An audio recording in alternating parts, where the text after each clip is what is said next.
कहानी ज्योति की जुबानी। आज मेरा काम पर पहला दिन था। काफी घबराई हुई सी मैं मालकिन के घर पर आई थी।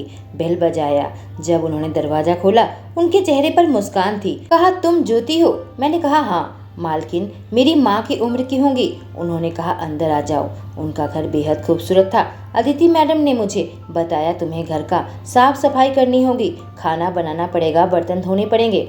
मुझे सारे काम समझा दिया। मैं शहर के हाई स्कूल में अपना दाखिला करवा लिया था और मुझे इसी घर पर रुकना था। मेरे मालकिन ने मुझे रहने के लिए कमरा दे दिया, जो कि छोटा सा था, पर मुझे बेहद पसंद आया था। मुझे अपनी माँ की बेहद याद आ रही थी। अभी अभी मेरे पापा की मौत हुई है। मैं उन्हें अकेला नहीं छोड़ना चाहती थी, पर गांव में हमारे और रिश्तेदार हैं माँ का ध्यान रखने के लिए। मेरी माँ चाहती थी मैं आगे पढ़ाई करूँ, जिंदगी में कुछ बनूं और पापा के सपने को पूरा करूं। मैं किसान की बेटी हूं और गरीब घर से हूं, इसलिए मुझे काम करने की ज़रूरत है ताकि मैं अपने पढ़ाई का खर्चा निकाल सकूं, अपने कॉलेज के लिए पैसे बचा सकूं और सबसे बड़ी बात, अपनी माँ को गांव में पैसे भेज सकूं। सुबह का काम खत्म करके मैं स्कूल के लिए रवाना हो गई। मैं मात्र 16 साल की एक दुबली पतली लड़की हूँ। जब मैं कॉलेज पहुंची तो वहाँ के लोगों को देखकर मुझे घबराहट सी होने लगी थी, क्योंकि मेरा पहनावा गांव जैसा था, जबकि लोग काफी मॉडर्न कपड़े पहन कर आए थे। मैं अपनी क्लास के लिए लेट हो रही थी, जल्दी जल्दी कदम चला रही थी, पर अचानक मैं किसी से टकराई और उसके हाथ की किताब नीचे गिर गई।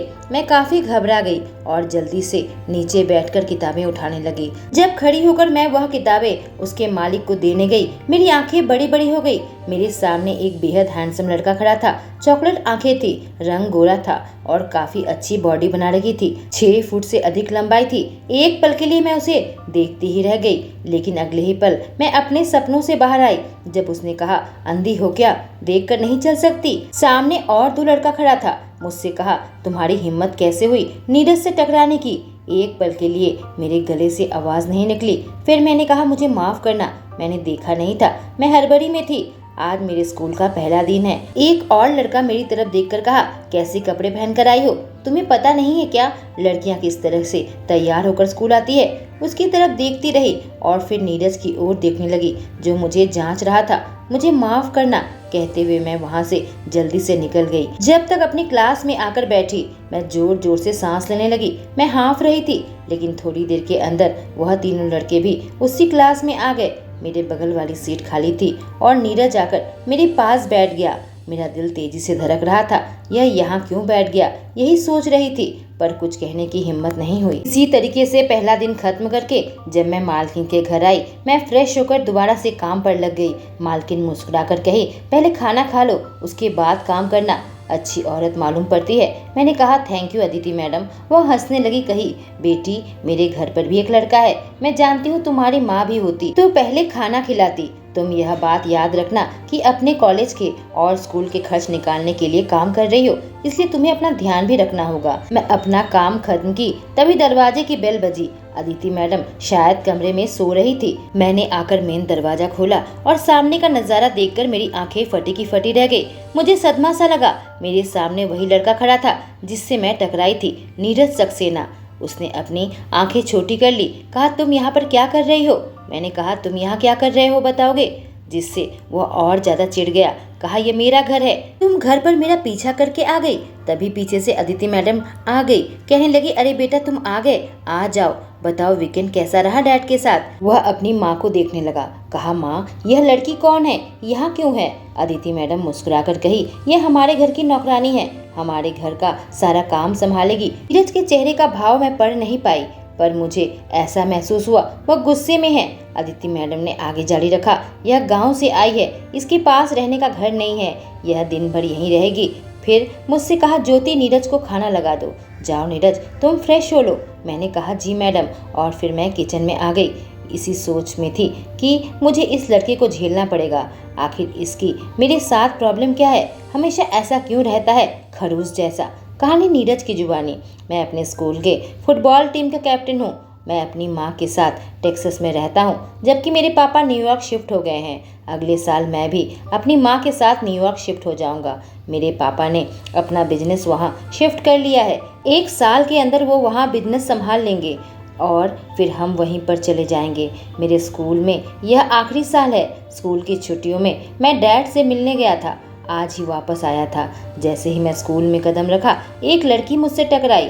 मुझे पहले बेहद गुस्सा आया, फिर देखा वह लड़की मेरे ही क्लास में है। मैं उसके बगल में बैठा था, उसे देख रहा था, पर उसने नजरें उठाकर मुझे एक बार भी नहीं देखा। जब फुटबॉल प्रैक्टिस करके मैं अपने घर आया तो लड़की मेरे दरवाजे के पास खड़ी थी, ज्योति सिंह।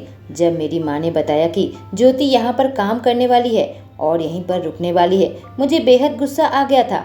मेरी माँ मेरे स्कूल की एक लड़की को नौकरानी बना लिया। मैं फ्रेश होकर डाइनिंग टेबल पर बैठा। वो मेरे पास आ गई। उसके चेहरे पर एक छोटी सी मुस्कान थी। प्लेट निकालकर वो मुझे खाना परोसने लगी। मुझे उससे ना जाने क्यों बेहद चिढ़ हो रही थी। गुस्से से मैंने कहा, क्या तुम मेरे सर पर यूं ही मंडराती रहोगी? थोड़ा सा पीछे हटी। उसके चेहरे पर एक कमाल की मासूमियत थी। नीली आंखें, पतली और गोरी थी, पर कपड़े देखकर गांव की देहाती लगती है। कहीं यह मेरा काम है? मैडम ने कहा है मुझे आपको खाना देने को। मैंने कहा, आप करके बात क्यों कर रही हो? तुम मेरी क्लासमेट हो। तुमने खाना रख दिया है, मैं ले लूंगा, जाओ यहाँ से। वह खामोशी से वहाँ से चली गई। जैसे ही मैं खाना खत्म करके उठा, वह मेरे पास आ गई और मेरी प्लेट लेने लगी। कहा, मैं धोकर रख दूंगी। जब भी मेरे करीब आती है मुझे एक बड़ी अजीब सा एहसास होता है। मैं सोच लिया था इस लड़की को इतना परेशान करूंगा कि काम छोड़कर चली जाएगी। मुझे इस लड़की की घर पर उपस्थिति बिल्कुल भी पसंद नहीं आ रही थी। शाम को मेरी माँ बाजार गई हुई थी। मैं उस लड़की के कमरे में झांक कर देखा, वह पढ़ाई कर रही थी। मैं अंदर आ गया। मुझे देखकर वह निकलने लगी। मैंने कहा, क्या कर रही हो? उसने कहा, नीरज, मैं पढ़ाई कर रही हूँ, तुम्हें कुछ चाहिए? मैंने कहा, हाँ। तो वो उठकर खड़ी हुई। मैं जल्दी से उसकी कलाइयों को पकड़ लिया और उसे पकड़कर दीवार के साथ टिका दिया। कहा, मुझे किस चाहिए? अब जब तुम मेरी माँ के यहाँ काम करने आ गई हो तो मेरी ज़रूरत को भी पूरा करना पड़ेगा। यह सुनकर उसकी आंखें बड़ी बड़ी हो गई। उसने कहा, प्लीज़ मुझे छोड़ दो। मैंने कहा, ठीक है, इस बार छोड़ देता हूँ, पर काम छोड़कर चली जाओ। मैं तुम्हारी शक्ल और इस घर पर देखना नहीं चाहता। कुछ नहीं कही, चुपचाप खड़ी रही। मैं अपने कमरे में आ गया। सोचा मेरी धमकी का असर होगा, पर वह मेरे घर पर ही रही। मैं सोच लिया था इस लड़की को सबक सिखाऊंगा। करीब एक हफ्ता इस बात को गुजर गया था। मेरी माँ वीकेंड में मुझे और ज्योति को साथ में बुलाया। कहा, मैं कुछ दिनों के लिए तुम्हारे डैडी के पास जाना चाहती हूँ। करीब एक हफ्ता मैं वहाँ गुजार कर आऊंगी। मैंने कहा, माँ फिर मैं कैसे रहूँगा? उसने कहा, ज्योति है इसलिए उसे काम पर रखा है। मैंने देखा है 7 दिन में उसने घर की काफ़ी अच्छे से संभाल लिया है। तुम्हारे खाने पीने का इंतज़ाम, घर की साफ सफाई कर देगी। तुम दोनों घर का ख्याल रखना। मेरी माँ की शाम की फ्लाइट थी। शाम को वो चली गई और अब मैं इस अजीब गांव की लड़की के साथ घर पर अकेला रह गया था।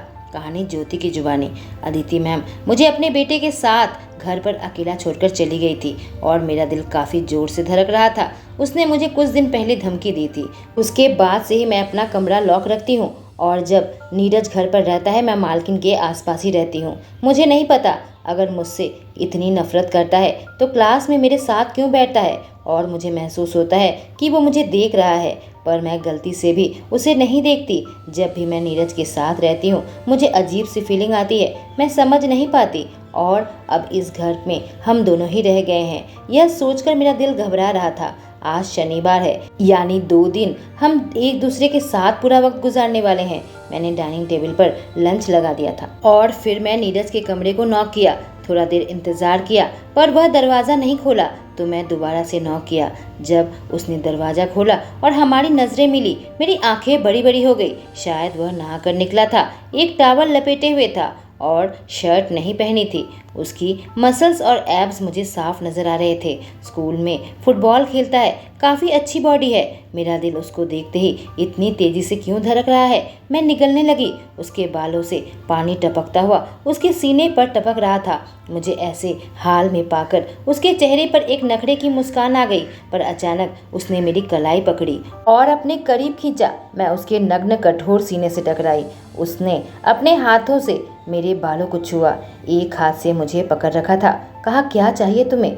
मेरी हालत बेहद खराब थी, शब्द कहीं खो गए थे। वह अपना हाथ मेरे गालों को सहलाता हुआ मेरे होठों पर अपना अंगूठा चलाने लगा।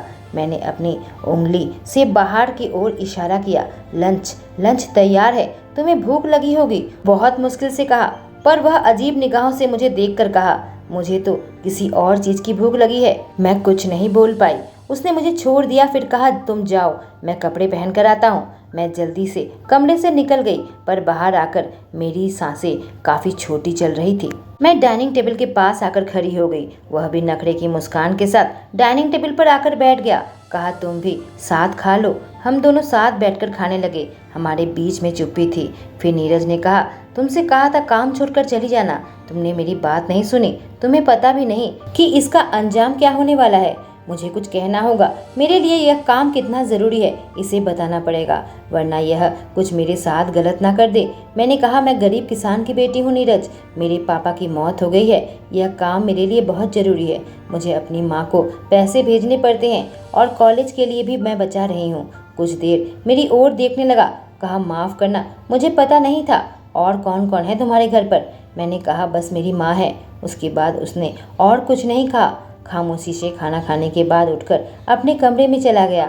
मैं सारा काम समेटकर अपने कमरे में आ गई।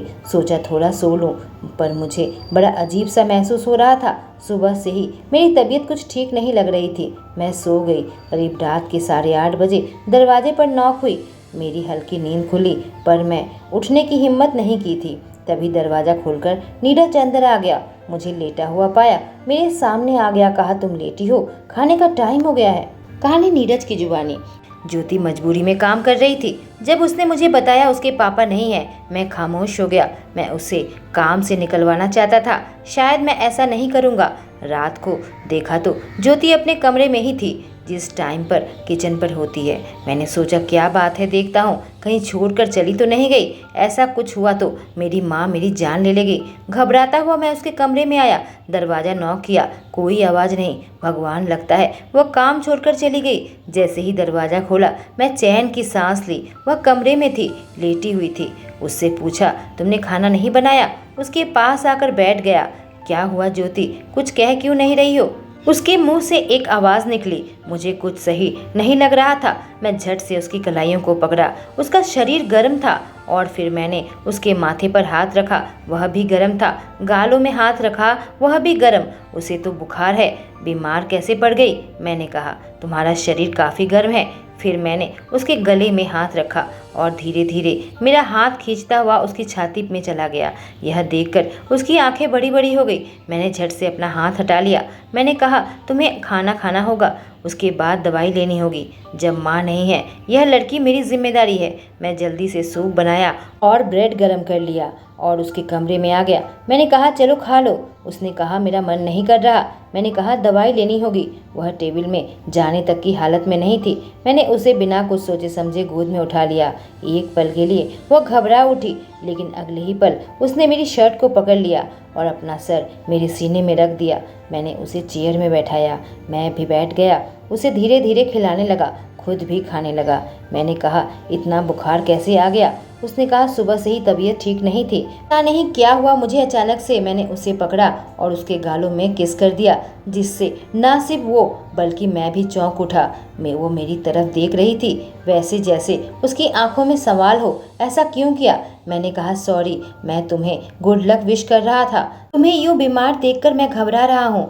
और उसके बाद मैंने उसे दवाई खिलाकर सुला दिया। कहा कुछ दिक्कत हो तो मुझे कॉल कर देना, इस दवाई से तुम्हारा बुखार उतर जाएगा। और उसके बाद मैं अपने कमरे में आ गया। अगले दिन संडे था, छुट्टी थी। अपने कमरे से करीब 12 बजे मैं निकला। उसने ना ही मुझे कॉल किया था, ना ही मैसेज। उम्मीद कर रहा था वो ठीक होगी। मैं कमरे से बाहर निकलकर देखा वह किचन में है। पूछा तुम्हारी तबीयत कैसी है? उसने कहा मेरे शरीर में हल्का हल्का दर्द है, बुखार नहीं आया। मैंने पूछा तुम फिर काम क्यों कर रही हो? उसने कहा सारा काम मैंने निपटा दिया है, ताकि मुझे दोबारा बुखार आए तो दिक्कत ना हो। खाना अलग अलग पैक करके रख दिया है। दोपहर का खाना खाने के बाद मैंने उसे एक और दवाई दी, कहा आराम करो। लेकिन शाम को जब मैं उसके कमरे में उसकी तबीयत जांचने गया, मेरी आंखें बड़ी बड़ी हो गई। जब मैं दरवाज़ा खोला, वह अपने कपड़े बदल रही थी और मैं वहीं जम गया। उसकी पीठ मेरी ओर थी। उसने मुझे नहीं देखा था। मेरे पैर जैसे जमीन पर गिर गए। यह कितनी खूबसूरत है, कितना तराशा हुआ जिस्म है। पर मैं यह क्या सोच रहा हूँ, इसका और मेरा कोई मेल नहीं। यह एक नौकरानी है और मैं एक बिजनेसमैन का बेटा हूँ। मैं स्कूल का स्मार्ट लड़का हूँ, यह एक पढ़ाकू लड़की है। पर मैं ये सोच ही क्यों रहा हूँ? मैं अपने कमरे में आ गया, पर उसका यह रूप मेरे आंखों के सामने घूमने लगा था। जब से यह लड़की मेरी जिंदगी में आई है, जाने मेरे साथ क्या हो रहा है। सोमवार का दिन था। मैं ज्योति से कहा तुम्हारी तबीयत भी बेहतर लग रही है, पर फिर भी मेरे साथ स्कूल चलो। थोड़ा सोचने के बाद उसने हाँ में सिर हिलाया। आज पहली बार मैं ज्योति के साथ स्कूल आ गया था, पर नहीं पता स्कूल में कोई हमें साथ देख लेगा तो क्या सोचेगा, क्योंकि मैं स्कूल में उसे स्वीकारता नहीं था। किस्मत अच्छी थी कि किसी ने हमें साथ नहीं देखा था। स्कूल में पहुंचते ही मैं अपने रास्ते निकल पड़ा, लेकिन मैं उसी के साथ बैठा था। जब मेरे दोस्त पूछते थे तो मैं यही कहता था, मैं उसे परेशान करने के लिए उसके साथ बैठता हूँ, और पूरे टाइम मेरी नज़र उस पर रहती थी। मुझे पता है वह यह बात जानती है, पर वह मुड़कर मेरी ओर नहीं देखती थी। पर आज क्लास में बीच में अचानक से वो मेरी ओर मुड़कर मुस्कुराई। इसने ऐसा क्यों किया? मैं उसे लिफ्ट दी थी इसलिए, या कुछ और? मैं निगलने लगा। मैं उसका नग्न रूप देख लिया था, वह मेरे दिमाग से निकल नहीं पा रहा था। जब लंच ब्रेक हुआ, लॉकर के सामने खड़ा था, अपनी गर्लफ्रेंड सोनिया के साथ बात कर रहा था। सोनिया पॉपुलर लड़की थी, लड़के उसके पीछे थे, और मैं ऐसी गर्लफ्रेंड रखना चाहता था, पर मेरे दिल में उसके लिए कोई फीलिंग्स नहीं थी। यह चीयर लीडर की कैप्टन थी। सोनिया बस मेरे लिए सजावट का सामान थी। अगर किसी लड़की की उपस्थिति से मेरे अंदर कुछ हलचल होती थी तो ज्योति थी। तभी मैं ज्योति को अपने करीब आता पाया। अचानक मैंने सोनिया को अपने करीब खींच लिया और उसे किस करने लगा। ज्योति एक पल के लिए हम दोनों को देखी, फिर आंखें झुकाकर अपने लॉकर में जाकर सामान रखने लगी। जल्द से जल्द वहां से निकल गई, पर ज्योति की उपस्थिति से मेरा दिल तेजी से धड़कने लगा था। शायद मेरे अंदर की हवस की आग होगी, और मैंने सोच लिया था इसे अपने दिमाग से निकाल दूंगा। अगर मुझे इसके लिए अपनी हवस मिटानी पड़ी तो मैं तैयार हूँ। मैं घर आ गया। ज्योति पहले ही घर पहुंच चुकी थी। मैं फुटबॉल प्रैक्टिस के बाद पहुंचा था। उसने मेरे लिए लंच तैयार रखा था। खामोशी के साथ मैंने लंच किया। मैंने सोचा यही मौका है, मेरी माँ घर पर नहीं है। जब वह अपने कमरे में थी, मैं उसके कमरे में चला गया। मेरी तरफ देखकर पूछी, कुछ चाहिए तुम्हें? मैं हाँ कहकर उसके करीब आ गया, उसे एकदम करीब अपने सीने के साथ चिपकाकर उसके होठों पर मैंने होठ रख दिए। मुझे पीछे धकेलने की कोशिश करने लगी, पर उसकी ताकत कम पड़ रही थी। जब आखिर में मैं छोड़ा, उसने कहा, नीरज क्या कर रहे हो? मैंने कहा, मैं तुम्हारे होठों का स्वाद महसूस करना चाहता था। वह आंखों में कई सारे सवाल लिए मुझे देख रही थी। कहा, तुम्हारी तो स्कूल में गर्लफ्रेंड है। मेरे पास उसकी बातों का कोई जवाब नहीं था। मैं कमरे से निकलकर बाहर आ गया। कहानी ज्योति की जुबानी। आज स्कूल में मैं नीरज को सोनिया को किस करते हुए देखा। मेरी सहेली आशा ने बताया कि सोनिया उसकी गर्लफ्रेंड है। सोनिया बेहद खूबसूरत है, बहुत स्टाइलिश है, छोटे छोटे कपड़े पहन कर आती है, काफ़ी मॉडर्न है। नीरज को सोनिया पसंद है। जाने क्यों यह बात मुझे जरा भी पसंद नहीं आ रही थी। मैं काफ़ी परेशान थी। घर आकर नीरज की पसंदीदा खाना बनाई, पर उसने बड़े खामोशी के साथ लंच किया। मैं अपने कमरे में आ गई, तभी नीरज पीछे पीछे आया। उसने अचानक मुझे अपने करीब खींच लिया। मेरा सीना तेजी से धड़क रहा था, उससे बिल्कुल चिपकी हुई थी। इससे पहले कि मैं कुछ समझ पाती, उसने अपने होठ मेरे होठों पर रख दिए। उसका स्वाद महसूस करने लगी थी। जब उसने मुझे छोड़ा, मेरी आंखों में कई सारे सवाल थे। ऐसा क्यों किया उसने? क्या वह मुझे चाहता है? शायद मैं यही सुनना चाहती थी। उसकी तरफ देखी। उसने कहा, मैं तुम्हारे होठों का स्वाद लेना चाहता था। मैंने कहा, तुम्हारी तो गर्लफ्रेंड है। उसने उसका कोई जवाब नहीं दिया और कमरे से बाहर निकलकर चला गया। पर जाने क्यों मुझे इसका जवाब चाहिए था। मैं उसके पीछे पीछे बाहर निकली तो अपने कमरे में जा रहा था। मैं भी उसके कमरे के अंदर आ गई। वह मेरी ओर देखा, उसकी आंखें बड़ी बड़ी हो गई। कहा, ज्योति यहाँ से जाओ। पर मैं पीछे नहीं हटी, बल्कि उसके करीब आने लगी। तुमने मुझे किस किया था नीरज, मुझे बताओ क्यों? उसके चेहरे पर झुंझलाहट साफ नजर आ रही थी। कहा, यहाँ से चली जाओ। उसकी चुनौती की मैं परवाह नहीं की। उसके 2 कदम करीब आई। उसने दोबारा से चुनौती दी, ज्योति जाओ यहाँ से। पर मैं उसके बेहद करीब आ गई। उसके चेहरे पर मुझे घबराहट नजर आ रही थी। क्लास का बैड बॉय, आखिर चेहरे पर उसकी घबराहट क्यों है? अचानक से उसने मेरे कमर पर हाथ रखते हुए करीब खींचा। कहा, आग से मत खेलो ज्योति। पर मुझे जाने क्या हो गया था। मैं अपने होंठ उसके होंठों के बेहद करीब लेकर आई। वह खुद को कोसने लगा। सिट मेरे होंठों पर अपने होंठ फिर से रख दिए और इस बार गहराई से चलाने लगा। पूरी शिद्दत के साथ मुझे चूम रहा था। मैं उसका साथ देने लगी, पर मेरे अंदर एक अजीब सी हलचल, एक अजीब सी कपकपी होने लगी थी। इस जुनूनी होता चला गया। उसने मेरे निचले होंठों को काटा, जिससे मेरा मुंह खुल गया, और उसने अपने जीभ मेरे अंदर डाल दिया और उसके बाद उसने मुझे अपने गोद में उठा लिया। हमारे एक किस ने हमारी दुनिया को हिला कर रख दिया था। वह मुझे उठाता हुआ बेड के करीब लेकर आया, मुझे लिटा दिया और मेरे ऊपर आ गया और फिर मुझे चूमने लगा। मेरे अंदर एक अजीब सी आग लगी थी, मैं खुद को रोक नहीं पा रही थी। वह अपनी आंखों से मुझे देख रहा था। एक पल के लिए मुझे उसकी आंखों में अपने लिए चाहत नजर आई। धीरे धीरे वह मुझे चूमता हुआ मेरे गले तक आया, मेरे कानों में आकर कहा, मैं बैड बॉय हूँ, तुम्हें मेरे साथ नहीं होना चाहिए। उसकी आवाज से मेरे रीढ़ के नीचे से करंट सा दौड़ा। मैं उसे करीब खींचने लगी। मैं अपने से उसे दूर नहीं करना चाहती थी। मैं बहुत अकेली थी और मुझे नीरज चाहिए था। मेरे पापा की मौत के बाद बिल्कुल अकेली हो गई थी। कोई चाहिए था जो मेरे साथ रहे, मुझे सहारा दे, और मैं अपनी ज़िंदगी में वह जगह नीरज को देना चाहती थी। अब नीरज ने मेरी टॉप थोड़ी ऊपर उठा दिया और अपने हाथ मेरे अंदर डाल दिया। अपने हाथों से मेरे उभार को मसलने लगा था और फिर मेरे पेट और मेरी नाभि में चूमने लगा था। उसने अपना एक हाथ मेरी स्कर्ट के नीचे डाला, मेरे थाई इसमें गुदगुदी करने लगा, लेकिन फिर उसने अपनी आंखें बंद कर ली, अपनी मुट्ठियों को भींच लिया। मुझसे कहा, ज्योति प्लीज जाओ यहाँ से। मैंने नाम में सिर हिलाया। उसने कहा, प्लीज जाओ, मैं तुम्हारे साथ कुछ ऐसा नहीं करना चाहता जिससे मुझे बाद में अफसोस हो। मैं नीरज के गालों पर अपने हाथ रख दिए। कहा, क्या तुम सच में सोनिया से प्यार करते हो? उसने मेरी आंखों में ना देखते हुए बोला, हाँ करता हूँ, जाओ यहाँ से। मेरी आंखों से आंसू टपकने लगे। मैं वहाँ से उठकर अपने कमरे में आ गई थी और फिर काफी देर तक खामोशी से वहाँ बैठी रही। कहानी नीरज की जुबानी। आज वह मेरे सामने थी, मेरे बिस्तर पर थी, जाना नहीं चाहती थी। मैं चाहता तो अपनी हवस मिटा सकता था, पर मैं ऐसा नहीं कर पाया।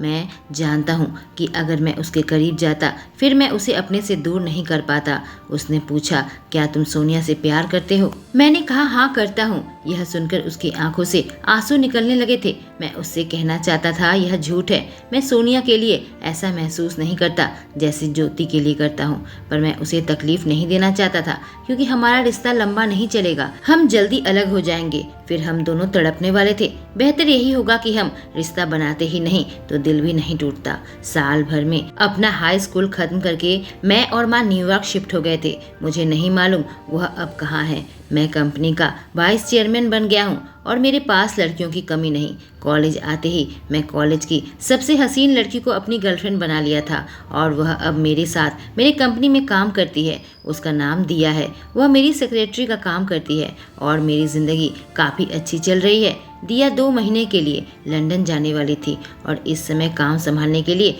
मुझे एक सेक्रेटरी की ज़रूरत है। HR डिपार्टमेंट ने इंटरव्यू का अरेंजमेंट कर दिया था। या एक एक करके लड़कियों को मेरे केबिन में भेजने लगी, पर जितनी भी लड़कियां आ रही थी उनका काम से ज्यादा मुझ में इंटरेस्ट था। जैसे कपड़े पहनकर आ रही थी, अपने शरीर का दिखावा कर रही थी, मेरा दिमाग खराब हो रहा था। मैंने दिया से कॉल करके कहा, कोई नॉर्मल लड़की नहीं है क्या? दिया हंसकर कही, इतनी हॉट लड़कियां तुम्हारे पास भेज रही हूँ, मेरी अनुपस्थिति में तुम्हें खुश रखेगी, फिर भी तुम्हें पसंद नहीं आ रही। दिया मेरी गर्लफ्रेंड जरूर थी, पर हमारे बीच में कोई कमिटेड रिलेशनशिप नहीं था और हम आगे रिश्ता बढ़ाएंगे या नहीं ऐसा कोई निर्णय दोनों में से किसी ने भी नहीं लिया था। दिया खूबसूरत लड़की है और उसके पीछे एक से एक लड़के पड़े हुए थे। मैं इंटरव्यू लेते लेते काफ़ी चिढ़ गया था। मुझे एहसास हो गया कि मुझे कोई ऐसी लड़की नहीं मिलने वाली। मुझे मजबूरन जेंट्स को ही अपनी सेक्रेटरी बनाना पड़े। तभी एक लड़की की आवाज़ आई। वह मेरे सामने आकर बैठी हुई थी। मैं पीछे मुड़कर लैपटॉप देख रहा था। उसकी ओर देखने का मन भी नहीं कर रहा था। मैंने कहा, अपने बारे में बताओ। उसने कहा, मेरा नाम ज्योति सिंह है। यह नाम सुनते ही मेरे दिल में एक हलचल सी हुई। इस नाम की तो और भी लड़कियां हो सकती है, यह वह नहीं हो सकती। मैं जैसे ही पीछे मुड़ा, मेरी आंखें बड़ी बड़ी हो गई। उसके चेहरे पर भी वही सदमा मुझे नजर आ रहा था। मैंने उसकी रिज्यूमे अपने हाथ में ले लिया, देखने लगा। ज्योति ने अपनी कॉलेज पूरी कर ली थी और किसी रेस्टोरेंट में वेट्रेस का काम कर रही थी। उसने एकदम ढंग के कपड़े पहने हुए थे। उसके मार्क्स भी काफ़ी अच्छे आए थे। मैंने उससे कुछ सवाल पूछने के बाद उससे कहा, मैं तुम्हें बाद में बताऊंगा। वह खामोश थी, कुछ नहीं कहा, बस अपना माथा हिलाया और फिर उठकर बाहर चली गई। अभी वहीं बैठा था। मुझे यकीन नहीं आ रहा था कि ज्योति को मैंने देखा 4 साल बाद। पूरे 1 साल वह मेरे घर पर काम की थी। उसके करीब जब भी जाता था मुझे कुछ महसूस होता था। बहुत मुश्किल होती थी खुद पर काबू रखने को, लेकिन हमारे रिश्ते का कोई भरोसा नहीं था। मैं दोबारा कभी भी उसके साथ ऐसा कुछ भी नहीं किया था, लेकिन आज इतने सालों बाद उसे देखकर मेरे दिल में एक अजीब सी हलचल होने लगी थी। जब दिया का आखिरी दिन आया, वह जाने वाली थी। मैं ज्योति को यह जॉब दे दी थी। उसे अपने कमरे में बुलाया, कहा कल से तुम्हें ज्वाइन करनी होगी। वह एक पल को मेरी ओर देखी, उसके बाद कहा मुझे मंजूर है, पर क्या आप मुझे 1 महीने की सैलरी एडवांस दे सकते हैं? अभी अभी यह लड़की ऑफिस ज्वाइन की, अभी एडवांस मांग रही है। मैंने कहा अभी तो तुमने काम शुरू भी नहीं किया। उसने कहा मैं काम कर दूंगी, मैं आपके यहाँ पहले भी काम कर चुकी हूँ सर। दरअसल मेरी माँ बीमार है, उनके अलावा मेरे इस दुनिया में कोई नहीं है। मैं काम कर दूंगी प्लीज सर, कहकर वह उम्मीद भरी निगाहों से मुझे देख रही थी। मैंने कहा देखो हमारी कंपनी का ऐसा कोई रूल नहीं है, मैं तुम्हें सैलरी एडवांस नहीं दे सकता। हाँ अगर मुझसे चाहो तो तुम ले सकती हो, पर इसके बदले मुझे जो चाहिए वह तुम्हें देना होगा। उसने कुछ नहीं कहा। कल से मैं काम पर आ जाऊंगी। मैंने दिया को बुलाकर कहा इसे काम समझा दो। दिया ने उसे उसका काम समझा दिया था। मुझे खुद पर यकीन नहीं हो रहा था। मैं ज्योति को काम पर रखा है और अब मैं कम से कम 2 महीने तक उसे देखने वाला हूँ। मुझे नहीं पता दिया वापस आने के बाद उसे यहाँ रखूँगा या कहीं और ट्रांसफ़र कर दूँगा, क्योंकि ज्योति जब भी मेरे करीब आती है मैं खुद को संभाल नहीं पाता हूँ। अगले दिन ज्योति आ गई थी, अपना काम संभाल लिया था। जब जाने को हुई मैंने उसके हाथों में पैसा थमा दिया। वह मेरी ओर देखकर पूछी पर आपको इसके बदले में क्या चाहिए? मैंने कहा ज्योति प्लीज़, पहली बात मुझे तुम करके बुलाया करो, और तुम्हें पता है मुझे क्या चाहिए। कल शनिवार है, मैं तुम्हें कहीं लेकर चलूँगा। कुछ देर मुझे देखी और अपने घर चली गई, और मैं उस लम्हे का इंतज़ार करने लगा जब मैं ज्योति के करीब होऊंगा। और मैं खुद भी नहीं जानता था मैं ऐसा क्यों कर रहा था। मेरे पास औरतों की कमी नहीं है, जिससे चाहूँ मैं उसे हासिल कर सकता हूँ। जब मैं किसी लड़की के करीब होता हूँ मेरे अंदर कोई जज्बात नहीं होते। फिर मुझे ऐसा क्यों लग रहा है कि एक एक लम्हा, एक एक इंतजार की घड़ी सालों जैसी लग रही थी। दोस्तों इस स्टोरी का आखिरी भाग मैं कल पोस्ट करूंगी। Thank you.